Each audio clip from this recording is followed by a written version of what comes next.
L'on te dit, à la parole. Nos échanges de ces jours porteront essentiellement sur 4 points, à savoir l'organisation de la 3e conférence missionnaire de l'Église MCD-AAD.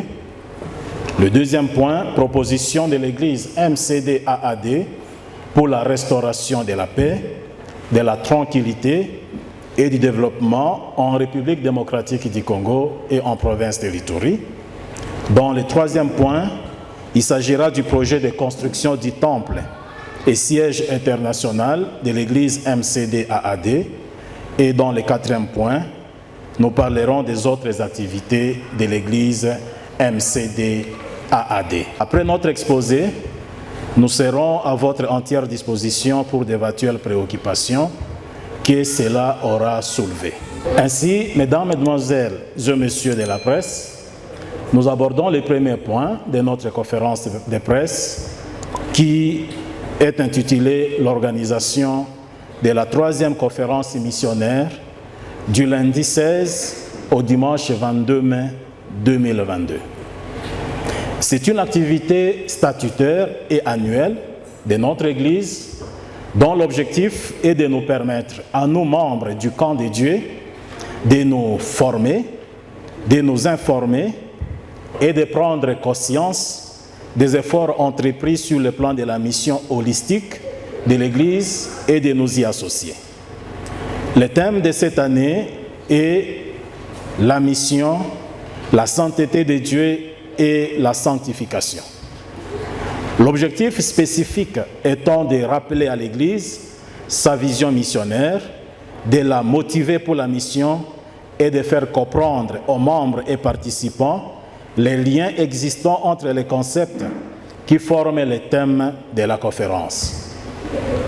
Ainsi, en plus des membres de l'Église MCD-AAD, la conférence est également ouverte aux membres des autres églises, notamment catholiques, protestantes, églises de réveil, églises indépendantes. Le culte d'ouverture aura lieu le dimanche 15 mai 2022, de 9h à 12h, en présence de messieurs les maires de la ville de Bunia et d'autres officiels.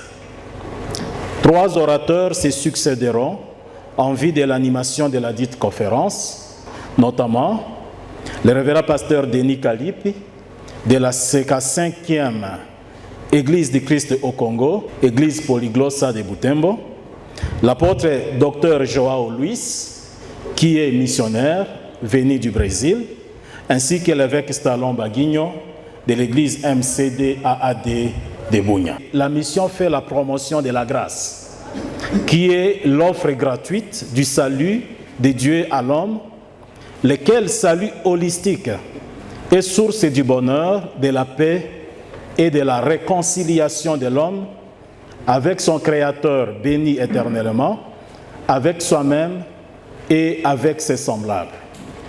En effet, Dieu a donné à l'Église le ministère de la réconciliation, une doctrine explicitée dans la 2e lettre de Paul aux Corinthiens, chapitre 5e, du verset 18 au verset 20.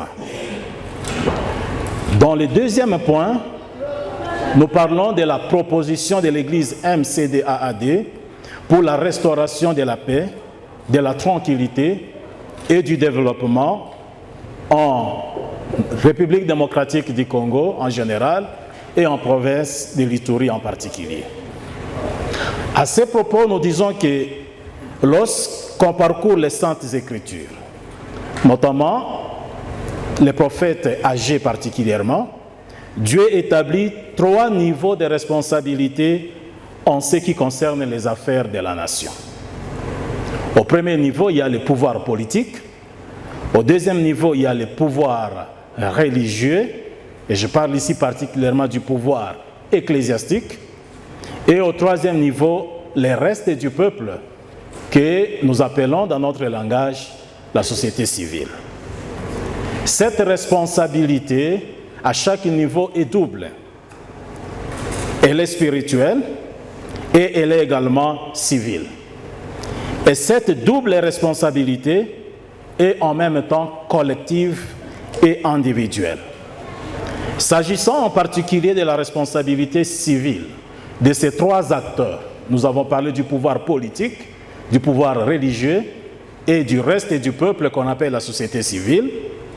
L'énergie humaine à elle seule ne suffit pas pour faire face à l'œuvre de la guérison de notre nation.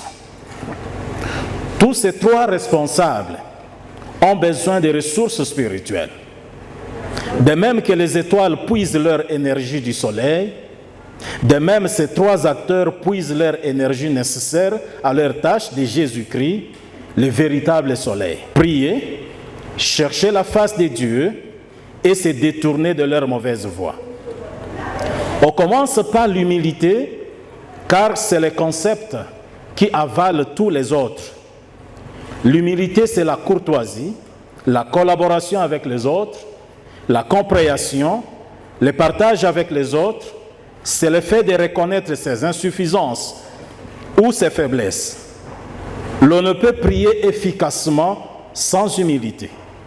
L'on ne peut chercher Dieu et que ce dernier se révèle en vous sans humilité. Et la repentance sans humilité, c'est de l'hypocrisie. Cette responsabilité spirituelle de repentance, de conversion et de se confier en Dieu incombe à la fois aux dirigeants politiques, au pouvoir religieux et au reste du peuple.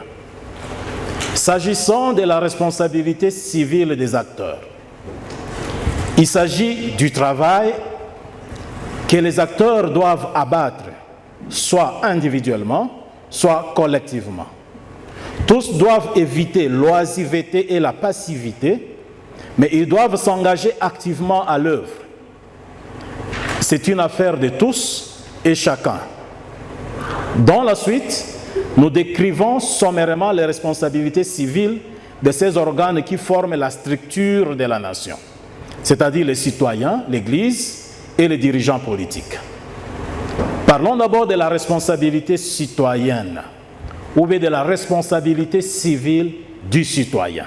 La première responsabilité civile de chaque citoyen consiste, à notre sens, à l'obligation de changer sa considération et son regard sur sa nation, sur son concitoyen et sur soi-même. La Bible dit que la mort et la vie sont au pouvoir de la langue. Celui qui l'aime en moissonnera les fruits. Ainsi, chaque citoyen devait-il ne pas parler négativement de sa nation. Le Congo est une nation bénie. Désormais, quand chacun parlera de la RDC, il doit prophétiser les biens sur elle. Il faut que chacun change sa considération et son regard sur sa nation. Car, encore là, nous citons la Bible, l'homme est tel que sont les pensées dans son âme. Autrement dit, l'homme vit ce qu'il pense. L'homme est ce qu'il pense. Le niveau de la dégradation de notre pays peut nous effrayer. Mais rappelons-nous toujours que Dieu est Dieu. C'est sur la ruine, c'est sur les ossements desséchés que sa gloire se manifeste. Ainsi, chaque citoyen doit également changer son regard sur son frère, sur sa sœur, congolais, congolaise, et considérer nos diversités comme des richesses. La deuxième responsabilité citoyenne, c'est l'engagement personnel à participer à la tâche de la guérison de la nation. Ainsi, de même que l'Éternel avait été avec Joseph et que tout lui réussissait, de même l'Éternel, de même, si je suis avec le Seigneur, tout ce que j'entreprendrai me réussira. Dieu a béni la maison de l'Égyptien à cause de Joseph. La responsabilité citoyenne de chacun est que là où il travaille, que les gens remarquent que l'Éternel est avec lui. Grâce à la puissance de Dieu, chacun individuellement doit prendre la résolution de faire obstruction à tout ce qui est mal, c'est-à-dire toute forme d'antivaleur, injustice, démagogie, mensonge, corruption, concussion, tribalisme, vol, détournement, népotisme, égoïsme, destruction des biens publics, etc. La troisième responsabilité citoyenne, à notre sens, consiste à travailler et à éviter l'oisiveté. Quatrième responsabilité, c'est le pardon et la réconciliation. Parlons maintenant de la responsabilité de l'Église, qui est aussi une responsabilité civile de l'Église. Comme structure organisée, voici à notre sens les responsabilités de l'Église.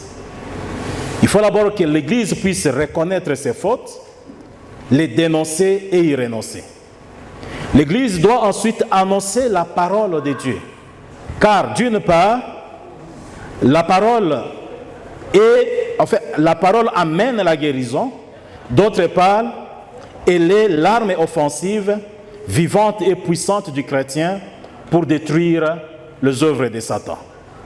L'Église doit œuvrer au pardon et à la réconciliation dans la nation, selon sa mission. L'Église doit prier avec foi au nom de Jésus, le Christ, pour la guérison de la nation. C'est l'Église qui impose les mains sur la tête. Nous parlons ici des dirigeants pour guérir les malades. Et les malades est considéré ici comme la nation.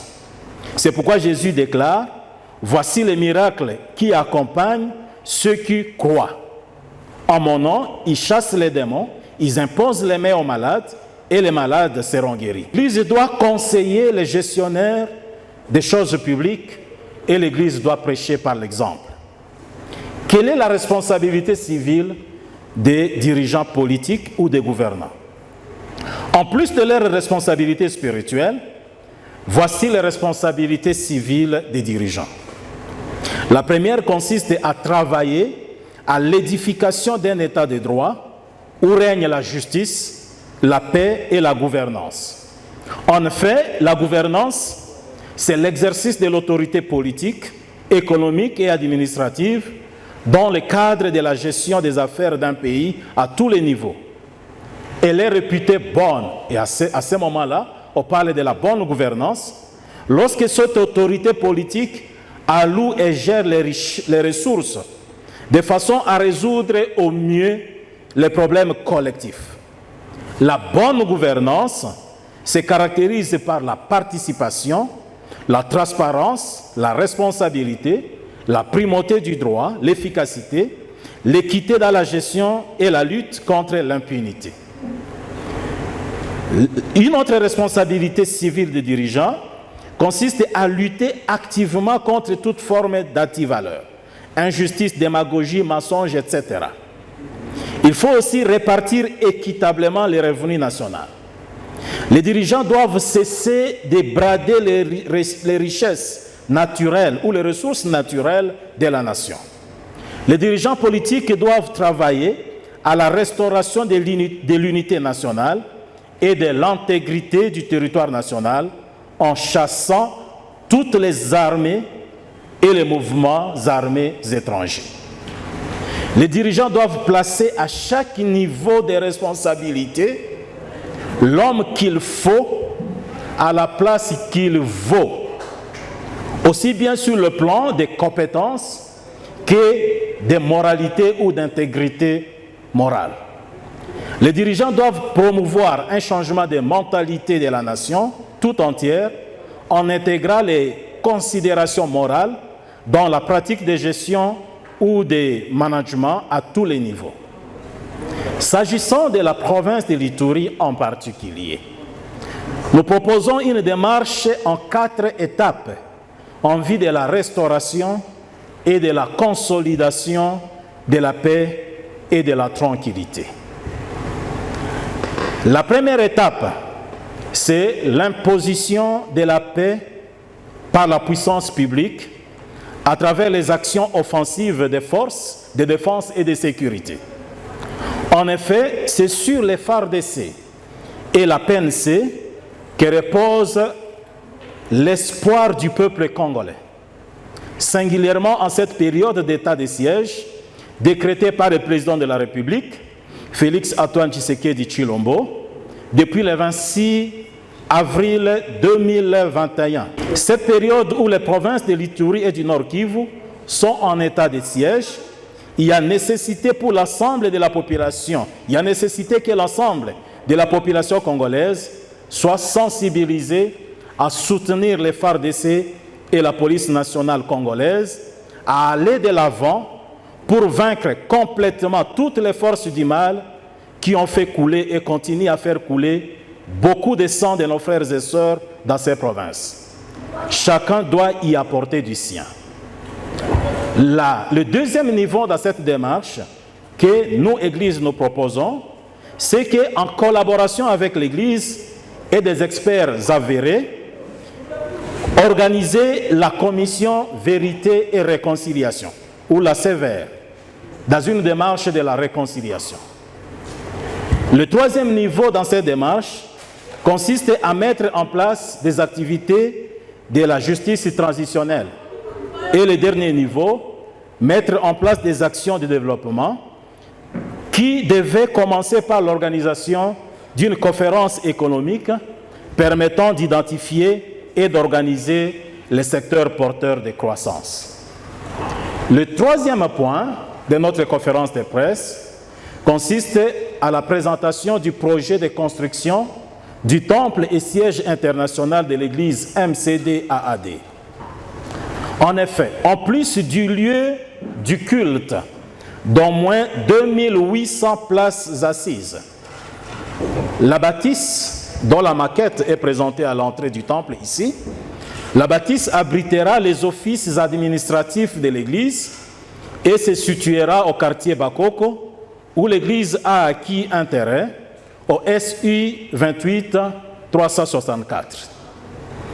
Il s'agit d'un projet qui a vu jour en 2020, dont le budget estimatif est de dollars américains 1 200 000 et qui s'exécute pour la première année de sa mise en œuvre, c'est-à-dire de septembre 2021 à septembre 2022, suivant les calendriers ci-après. De septembre 2021 à septembre 2022, c'est la mobilisation interne des ressources financières. D'octobre 2021 à avril 2022, c'est le pressage de 300 000 briques au site de Makabo. Mars 2022, la présentation par projection du plan du temple à toute l'Assemblée au siège. Juin 2022, cuisson des briques, construction de la maison du chantier et forage d'eau au chantier. Juillet 2022, organisation d'un appel de fonds extérieurs. Septembre 2022, pose de la première pierre et début de la construction de la fondation. Enfin, autre activité de l'église MCD-AAD. Il y a d'abord, dans la première activité, la mise en place de l'ONG Love Without Limits, ASVEL.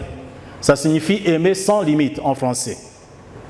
En effet, la doctrine sociale de l'Église, ministère Camp de Dieu, Assemblée d'adorateurs et disciples, MCD-AAD en sigle, offre à l'Église du Seigneur et au monde un référentiel de valeurs sociales dans lesquelles peuvent s'exprimer librement l'esprit novateur et la conscience humaine face aux problèmes multiples du présent siècle. Nos valeurs sociales, tirées des Saintes Écritures, notamment la Bible, se fondent sur 5 piliers. Le premier pilier, c'est le respect et la dignité de la vie humaine. Deuxième pilier, la promotion de la vérité, la justice, la paix et la liberté. Troisième pilier, la destination universelle des biens, la subsidiarité et la solidarité. Quatrième pilier, l'humanisation des personnes dans la famille, le travail, la vie socio-économique et politique, la communauté nationale et internationale. Et cinquième pilier de notre doctrine sociale, c'est la gestion durable, c'est-à-dire la protection et la conservation de l'environnement. La doctrine sociale de l'Église MCD-AAD est l'application de la mission intégrale ou l'évangile holistique qui prône sa vision. Cette doctrine a conduit à la mise en place de la structure sociale dénommée Love Without Limits, conformément au livre d'Ésaïe, chapitre 1er, verset 17, qui dit, je cite, « Apprenez à faire les biens, recherchez la justice, protégez l'opprimé, faites droit à l'orphelin, défendez la veuve. » Et au livre de Michée, chapitre 6, verset 8, je cite, « On t'a fait connaître, ô homme, ce qui est bien, et ce que le Seigneur demande de toi, c'est que tu pratiques la justice, que tu aimes la miséricorde et que tu marches humblement avec ton Dieu. » L'ONG LWL Asbel, bien qu'étant une structure de l'église MCDAAD, a une personnalité juridique distincte de cette dernière. Nous sommes conscients que l'église est la voie par laquelle Dieu a choisi d'effectuer son travail dans le monde. Ce travail concourt à la transformation du monde et de la vie des gens dans nos communautés, c'est-à-dire le développement holistique, englobant l'être humain dans toutes ses diversités et complexités, pour qu'ainsi les relations avec Dieu, avec les autres et avec l'environnement retrouvent l'esprit dans lequel le Créateur les a conçus. A pour objectif la promotion et la défense des 5 piliers du référentiel des valeurs sociales de l'Église MCDAAD, repris dans le préambule du statut de cette organisation. Le dossier est déjà introduit au cabinet de son Excellence, Monsieur le Gouverneur, en vue de l'optation de l'arrêté provincial octroyant l'autorisation provisoire de fonctionnement de la dite organisation. Une autre activité de l'Église MCDAAD, c'est ce que nous appelons la Semaine Israël-RDC. C'est un programme qui se déroule 4 fois par an, à la fin de chaque trimestre, c'est-à-dire au mois de mars, au mois de juin, au mois de septembre et au mois de décembre. Et c'est un programme d'enseignement divers et d'intercession pour la nation. Nous consacrons 4 semaines d'enseignement et d'intercession pour la nation dans le cadre de cette vision dénommée Semaine Israël-RDC. Il y a aussi la Semaine des jeunes, qui est un programme de prière et de formation multiple des jeunes. Nous formons les jeunes sur l'entrepreneuriat, nous formons les jeunes sur le leadership, nous formons les jeunes sur l'engagement dans la vie de la nation et dans la vie de l'Église. Et enfin, nous organisons aussi ce que nous appelons la Semaine des mariés, qui est un programme de prière, de formation des couples et des mariés. Mesdames, Mesdemoiselles, Messieurs de la presse, voici les points que nous avons voulu évoquer avec vous dans le cadre de cette conférence de presse. Et comme nous l'avons dit au début, nous sommes à votre entière disposition pour des éventuelles questions, des éventuelles préoccupations que notre exposé aura soulevées. Alors, je vais plus m'atteler sur le 3e point qui porte aussi la responsabilité de l'Église pour la restauration de la paix en province de l'Itourie. Alors, ma question est celle de savoir quelles sont les attitudes que vous, en tant qu'homme dédié, devez-vous adopter pour qu'il y ait un rétablissement total de la paix en province de l'Itourie. Quel message pourrez-vous donner aux autorités militaires qui, jusqu'aujourd'hui, n'ont pas encore atteint la moyenne de leur mission qui a été confiée par le chef de l'État, président de la République? Je m'appelle Edouard Obessa. Je suis journaliste à la Radio-Canada Révélation Bounia. Mes préoccupations se situent à la 6e page concernant votre démarche pour la restauration de la paix à province de l'Itourie. Je voudrais que vous puissiez nous expliciter en termes beaucoup plus clairs la 2e et 3e démarche que vous comptez faire pour la restauration de la paix, ou alors ce que les autorités doivent faire pour la restauration de la paix dans cette province. Et la 7e page, ça concerne bien sûr les projets que vous avez de construction, évalués à plus d'1 million de dollars américains. Alors je voudrais savoir où en êtes-vous concrètement, parce que nous sommes au mois de mai, en rapport avec tout ce que vous avez mentionné ici. Normalement, au mois d'avril, vous devriez presser au moins 300 000 briques. Où en sommes-nous? Du journaliste Nixon. Et celle également de Gloire Ombessa. Où en sommes-nous à ce stade par rapport au projet? Si vous suivez la présentation des activités à accomplir dans la première année d'exécution du projet, et la première année commence dans le cadre de ces projets au mois de septembre 2021 et ça prend fin au mois de septembre 2022. La première activité consistait à la mobilisation interne des ressources financières. Et ça, nous sommes déjà en train de le faire. Comme vous voyez sur le logo qui est présenté là-bas, qui présente épais la maquette de l'église, il y a un compte bancaire. Et ce compte bancaire est jusque-là exclusivement alimenté par les membres de l'église. Et nous sommes en train de le faire. Il y a des dispositions internes que nous avons arrêtées pour pouvoir mobiliser à l'interne les ressources pour exécuter ces projets. Nous avons atteint 280 000 briques.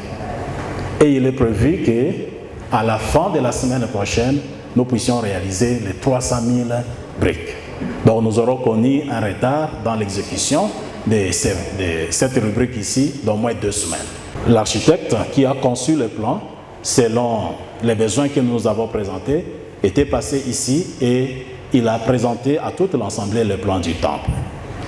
Donc, effectivement, au mois de juin, nous allons cuire les briques et au mois de juillet, il était prévu que nous puissions organiser un appel de fonds extérieurs. Même si, comme nous le disons, nous comptons essentiellement sur notre propre effort, mais nous ne pouvons pas ne pas tendre la main aux bonnes volontés qui peuvent se manifester. Et nous allons le faire au mois de juillet. Et sauf imprévu, si Dieu le veut, effectivement, au mois de septembre, nous allons procéder à la pose de la première pierre et commencer la construction de la fondation. S'agissant en fait de la démarche que nous nous proposons comme Église pour la restauration de la paix dans ces pays, avant peut-être de toucher au deuxième et au troisième point que vous avez soulevé, au premier point, nous avons parlé de l'imposition de la paix par la puissance publique. Et quand nous parlons de la puissance publique, cette imposition de la paix va passer par les actions des forces de défense et de sécurité. Notamment ici, et particulièrement la FARDC et la police nationale congolaise. Nous passons à notre sens que ça doit être, tout doit absolument commencer par là. Que l'État puisse imposer la paix grâce à sa puissance publique. Dans la deuxième démarche, c'est vraiment maintenant celle de la réconciliation. Parce que comme partout ailleurs, les experts en matière de guerre, tout ça quand ils en parlent, toutes les guerres se terminent toujours autour de la table, pas de négociations. Et voilà pourquoi nous proposons par rapport à cette démarche de la réconciliation, c'est que ce qui est expérimenté ailleurs déjà, par exemple en Afrique du Sud et ailleurs aussi, la CVR, la Commission Vérité et Réconciliation. Et ce travail, je crois qu'à l'intérieur de l'Église en général et de notre assemblée du camp de Dieu en particulier, il y a les compétences nécessaires pour mener ce travail. Organiser ici chez nous cette commission Vérité et Réconciliation. Cette commission consiste en fait à mettre ensemble les auteurs et les victimes des violences, des atrocités de tous ordres que nous avons connus chez nous. Les auteurs de ces violences avouent publiquement leurs méfaits et les victimes offrant également publiquement leur pardon. Évidemment, il faut un travail des experts pour cela. Mais c'est une démarche qui a fonctionné ailleurs. Et nous sommes convaincus, nous comme Église, que si après l'imposition de la paix par la puissance publique, ces démarches seraient menées, ça pourrait également fonctionner ici chez nous. Dans le troisième point, ce sont les activités de la justice traditionnelle. C'est toute une théorie, cette justice transitionnelle, mais la justice transitionnelle, en fait, c'est une démarche qui est liée maintenant, après que la paix ait été imposée, que la paix ait été restaurée, il faut maintenant que cette paix soit consolidée. C'est un ensemble d'activités qui visent la consolidation de la paix, qui aura été déjà acquise.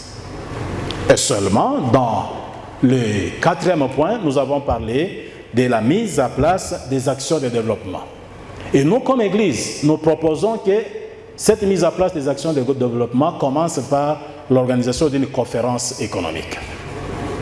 Pendant cette conférence économique, la première chose, cette conférence économique visera premièrement à ce que nous puissions identifier les secteurs porteurs de croissance. Organiser tout ça dans la vision des développements. Vous savez, ceux qui travaillent dans la paix, dans le développement, une autre définition de la paix, c'est aussi le développement. Un autre synonyme au concept de paix, c'est aussi le développement. Voilà pourquoi, comme Église, nous proposons au pouvoir public cette démarche ici. Pour réagir à ce que Nixon a dit, Nixon, ce que nous faisons, c'est déjà les propositions que nous avons formulées ici. En fait, les responsabilités civiles et spirituelles que nous avons proposées ici, c'est déjà quelque chose que l'Église offre. Nous avons dit dans notre exposé que quand vous lisez les Écritures, en ce qui concerne les affaires de la nation, Dieu établit 3 niveaux de responsabilité. Le premier niveau concerne le pouvoir politique. Le deuxième niveau concerne le pouvoir religieux. Et je parle particulièrement ici du pouvoir ecclésiastique. Et le troisième niveau concerne ce que la Bible appelle le reste du peuple, et que dans notre langage, nous appelons la société civile. Il est vrai que dans notre pays, on a l'habitude de mêler l'Église à la société civile. Mais l'Église, quand je me réfère à la Bible, ne fait pas partie de la société civile. L'Église, c'est un pouvoir, d'ailleurs un triple pouvoir. Pouvoir sacerdotal, pouvoir royal, pouvoir politique. C'est une entité à part. Quand Dieu parle de ça, dans les Écritures. Alors, les affaires de la nation concernent ces 3 entités. Ces 3 entités doivent collaborer.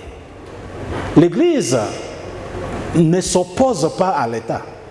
L'Église n'est pas l'opposante non plus de la société civile. Mais si ça ne dépendait que de Dieu, et si nous devons marcher à la lumière des Écritures, les 3 niveaux de responsabilité devaient collaborer pour relever la situation de notre nation. Mais aussi, l'Église a la responsabilité de former ses membres. La question de savoir quelles sont les différentes fautes que l'Église ou les Églises doivent reconnaître et les dénoncer. La dernière question, c'est autour de la construction. Je suis également un journaliste environnementaliste. Est-ce que le projet a été soumis pour une étude impact environnemental? Parce que nous connaissons plusieurs constructions, plusieurs projets, malheureusement, qui finissent par détruire ou causer des ennuis, même à l'environnement, à l'entourage également, sur du point de vue social. La première qui vise l'organisation de la 3e conférence missionnaire de l'Église. Vous visez quoi dans l'organisation de cette conférence? La deuxième petite question. Jusque-là, vous de l'Église, qu'est-ce que vous avez déjà fait pour trouver solution à ces problèmes? Parce qu'aujourd'hui, avec l'état de siège, n'importe qui jette de la pierre sur les autorités sécuritaires, sur les militaires, sur les gouverneurs militaires. Mais la part de l'Église jusque-là, c'est quoi dans ça? Qu'est-ce que vous avez fait pour aider ces autorités? On a toujours constaté celui qui est comme le responsable de l'Église, après, il est considéré comme le Dieu, le Père. En tout cas, il n'a pas besoin d'une autre injonction. Qu'est-ce que vous rassurez à vos fidèles après le finissage de ces projets, qu'ils doivent aussi suffisamment contribuer pour la réussite de ces projets de construction? Concernant les projets de construction, est-ce qu'on a mené une étude de l'impact environnemental? Nous vous avons dit que l'Église, ici, MCDAAD, a une doctrine sociale écrite. Et cette doctrine sociale présente un référentiel des valeurs sociales, que la doctrine résume à 5. Le 5e référentiel, c'est la protection et la conservation de l'environnement. Donc si nous devons mener ces projets, on ne peut pas les faire sans cette étude. Parce que cette église ici a aussi les compétences nécessaires pour pouvoir les faire. Mais nous allons nous présenter aussi au niveau des services publics compétents pour pouvoir solliciter cette expertise avant le début effectif de la construction. Pour revenir aux questions de Jean-Christian, la première question, c'est l'objectif de la conférence missionnaire. Cet objectif, quand vous voyez les documents que nous vous avons remis, nous avons présenté cela à la page 2. Nous avons dit d'abord, en général, parce que c'est la 3e conférence missionnaire que nous allons organiser. Et nous organisons des conférences missionnaires chaque année, la 3e semaine du mois de mai. Et celle-ci, c'est la 3e. Et c'est une activité statutaire. C'est écrit noir sur blanc, la conférence missionnaire. Et qu'est-ce que le statut dit? Le statut dit que la conférence missionnaire, son objectif est de nous permettre, à nous, membres du camp de Dieu, notre Église, de nous former, de nous informer et de prendre conscience des efforts entrepris sur le plan de la mission holistique de l'Église et de nous y associer. Nous associer à cette mission. Il n'y a pas que l'Église MCDAAD qui fait la mission. Voilà pourquoi, souvent quand nous organisons, nous sollicitons également la contribution des autres églises. Nous vous avons parlé de l'apôtre docteur Joao Luis, si je l'appelle docteur parce qu'il est effectivement docteur. Il a un doctorat en missiologie, il a aussi un doctorat en leadership. Donc c'est un missionnaire. Lui par exemple, il est venu du Brésil. Il va nous partager son expérience de la mission. Nous avons une expérience de mission de beaucoup d'années. J'ai été directeur d'une organisation missionnaire. J'étais responsable de 24 pays de l'Afrique. Et en dehors de ça, nous avons été dans presque tous les continents du monde. Moi, je crois bien à la formation. J'ai fait des conférences dans beaucoup de pays du monde. Je me suis trouvé dans certains coins, l'unique noir, devant 300 personnes, et je suis l'orateur. Des coins où je ne sais même pas voir un noir. Et la petite expérience que Dieu nous a donnée, nous essayons de partager. Okay. Kwamba Mungu anaweza kutuleta sote kutoka madhehebu zetu ili tuweze kufanya ufalme wa Mungu kwa pamoja. Na yale ambayo unaweza kujua tatizo ambao tunayo hata na waamini kwa siku zetu.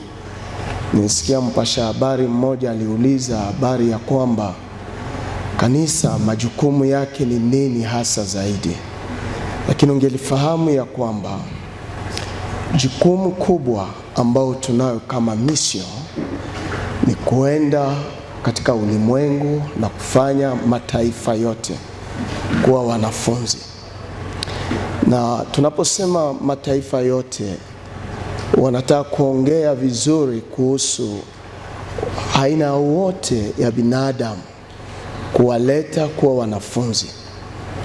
Na ndani ya mission hii, kwa sababu kichwa cha somo yetu inahusika na utakaso na pia kutuma watu kwenye mission. Na tunapozungumza juu ya habari hii, ni habari muhimu